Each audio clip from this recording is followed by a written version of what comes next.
Hi there. Well, Starscream back here for well, if we're going back to old school, we'll go back to Beast Wars, don't worry, but I suddenly remembered the Rebirth was meant to be season 4 of Transformers, but in actual fact it ended up just being a 3-part episode when it was meant to be 5. So I thought, let's go back in time, shall we? We'll get back to Beast Wars again, don't worry, but I don't know, it's just niggling me. I just wanted to look over this one because it's kind of weird, because it's kind of rushed a little bit too much more than it should have been. It said it was meant to be like 5 Faces of Darkness, but as that was the introduction to season 3, and season 4 was going to be 5 episodes as well, but the Turtles had come out and people were bored of Transformers. So, we should get on with the episode. Right, we've got all the new Transformers involved in this one, and the Decepticons are approaching the Autobot headquarters. Now, Optimus Prime here is having brain spasms for some reason, and as you probably noticed, this is exactly after the return of Optimus Prime. And as you notice, Optimus Prime's starting to go grey. Look, see? Right on the top of his head. It used to be blue, now it's grey. Showing that he is getting older.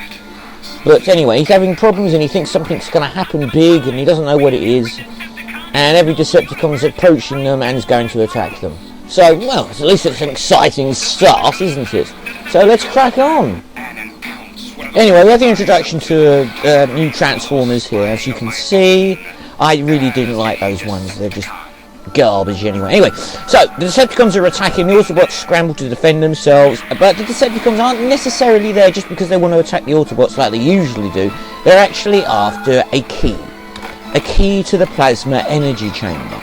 Now, that's the first I've heard of it, but well, from Transformers history, apparently everybody knows about it apart from me. And never mind. So, yes, after the introduction of Transformers, we skip forwards here where the Decepticons are trying to steal the key to the plasma energy chamber.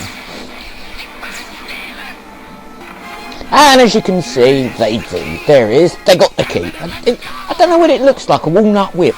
They've got the walnut whip. There you go. They should be really proud of themselves. Now they do a little bit of, a little bit more fighting, but it's pretty dull and uninteresting, if I'm completely honest with you.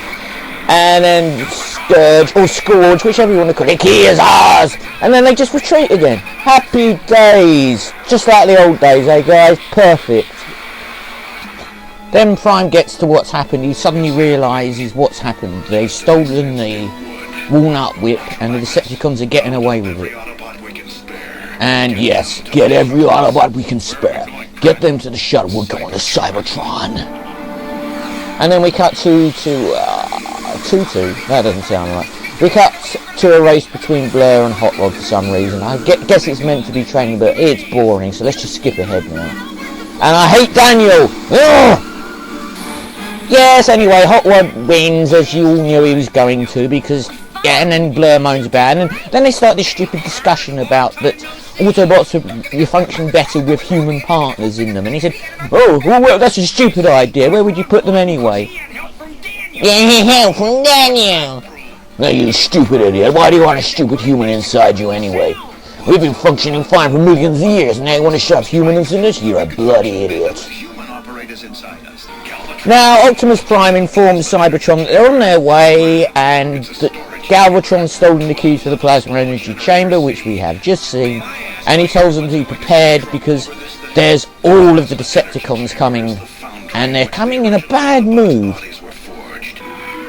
Anyway, the Decepticons land. I think Prime should have given a little bit more warning, but hey-ho, it's more fun this way, isn't it?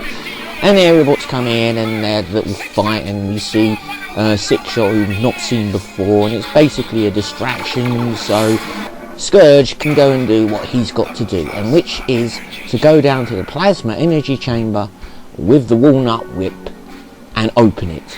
Exactly the thing Prime didn't want to happen.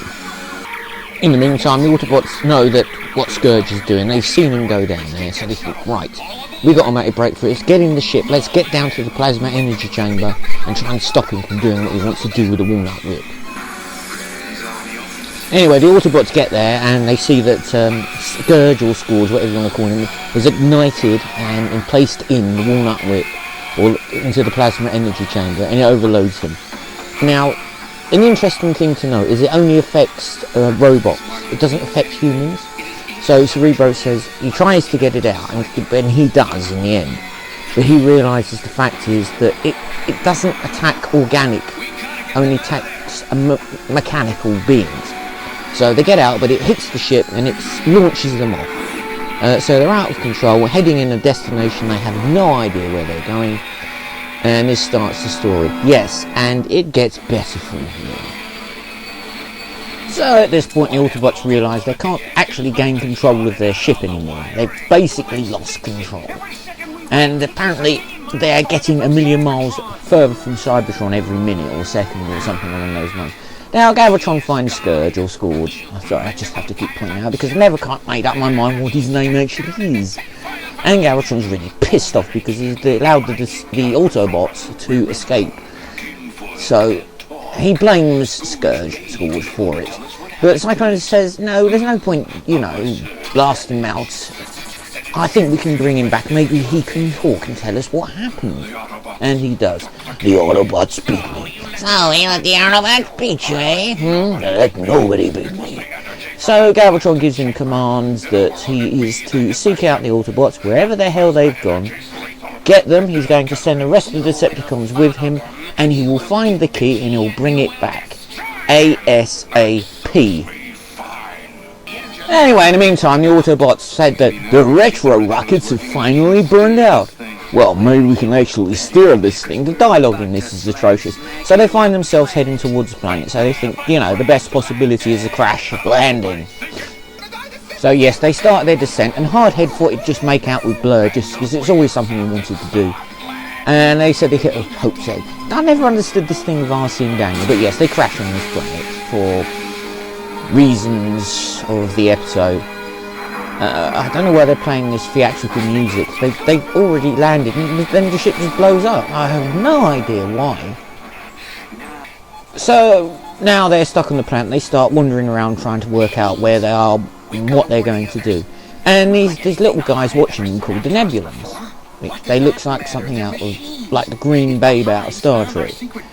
But not pretty and not attractive and not female. They all seem to be men actually. Ugh, what a horrible idea. In the meantime, the Decepticons are following their vapor trail thinking, we'll find them soon. Galvatron will be pleased. In the meantime, the Autobots are just wandering around like dumbasses, trying to work out, what to do. And they chat about the same stuff they were chatting about. It's boring anyway, let's skip ahead. Anyway, they're walking to see the natives, and they said, hey, look, we're coming in peace, we're all friends, we're all good, and they get caught. And this is what I don't understand. These are humanoid people. They're quite small. All they've done is tied their arms behind the back. If I was one of the Autobots, I would wander over to them, drag them over just by walking in the opposite direction, and then stamp on the little bastards for doing that. But no, apparently these guys are so powerful and so strong, they can just drag the Autobots along. I couldn't make this up. In the meantime, Optimus Prime has landed on Cybertron, and he doesn't know the key has been taken by the Autobots. So he's going to look around on the Cybertron to find it. So he sends a couple of these loyal Autobots to go and look for it. What a numbnuts. In the meantime, I'm sorry I will keep using that. They're planting bombs on the Autobots because they think they're part of the Hive, and we will soon find out what the Hive is. But they don't trust robots, and they think they're there to come and destroy them. But we'll find out soon. They're Nebulons from the planet Nebulos. Isn't that incredible? But they trust Spike there for some reason, even though he's with them. You know what? I'm tired of trying to second guess everything. Anyway, while they're arguing about whether you can trust the Autobots, Spike tells them, look, these are good guys. No, deaf to the Hive. And no, you're not good. Then the Decepticons arrive. Oh, that was a bad jump cut, I'm sorry. I didn't do that, by the way. Yes, the Decepticons arrive. And then Spike keeps saying, look, those are our enemies. The Autobots can protect us from them, but you can't. So he says, I'll have to think about it. So he says, let them go. They're the only people that can defend us. No, but he said, we'll have 20, robots after us, instead of just 10. But he goes, no, these are the good guys, and those are the bad guys. Take your choice. In this present position, there's not much we can do about helping you. And and he comes to his senses in the end. So, as you can imagine, the Decepticons start attacking, and Nebulons, as you can see, have let the Autobots go. So they trying to defend them. They're caught slightly unaware, the Autobots, in terms of the fact that they've only just been released and they're not prepared for battle. RC manages to get her hands trapped in one of the triple changes. I don't know how that happened. Look at this, this is the best bit. Yeah, Daniel's dead. Yes! Fine, I'm really happy now. And then they start throwing their magnetic bombs that the Nebulons had attached to them at the Decepticons. So they take the fallen Autobots and the damaged ones and the unconscious ones, and they basically make a move and sod off.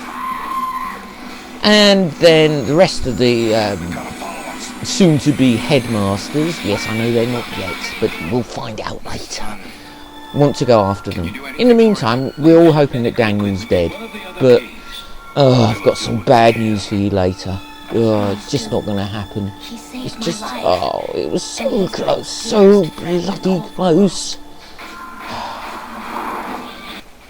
Anyway, 4 of the soon-to-be Headmaster Autobots go off to try and find out where the Decepticons have gone. And they suddenly get attacked by these machines that seem to come out of nowhere. And then he says, I'm beginning to understand what you guys don't like machines. And then Arcana, or is it Orcana, or whatever his name is, he goes, you'll never get past them. And unfortunately, there we go, this is the bad news. Daniel survived, and he's gonna live. Oh, God, just when you think things are looking up, this happens. It's just terrible. Then they get into a little bit of background story, and the Nebulons start explaining to them that those machines have been there for years. And they have been harassing the local indigenous life forms. But they won't come outside of the hive, and the hive is a place underground. They use the Nebulons to serve them, because the people who actually control them use their minds to manipulate the machines. But because if they've done this, their bodies, as he explains in this, have basically decayed to the point where they can't move anymore. So they rely entirely on the machines and the Nebulons to serve them. And this has been going on for a long time.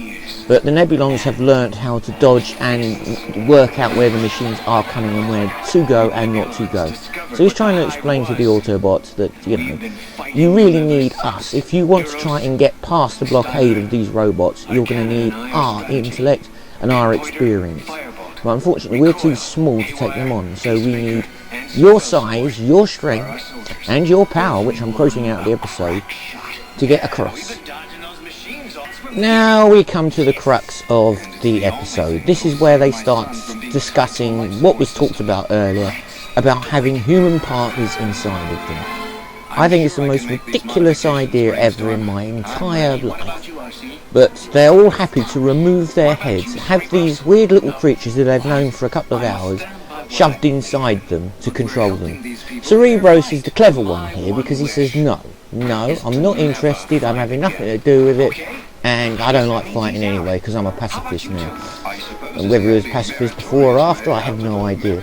But would you seriously, look, if you just met these little creatures, they might be sabotaging you from the inside out, but no, they're so desperate to get their comrades back, to get past these machines.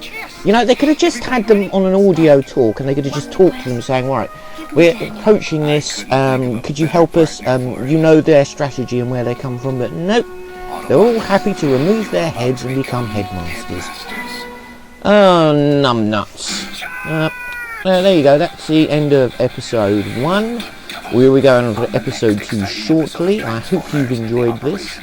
I hope I haven't annoyed you. And as I said, we will get back to Beast Wars, but I thought we'd just have a little break from Beast Wars and try G1. Okay, everybody, take care, and I will be seeing and speaking to you soon.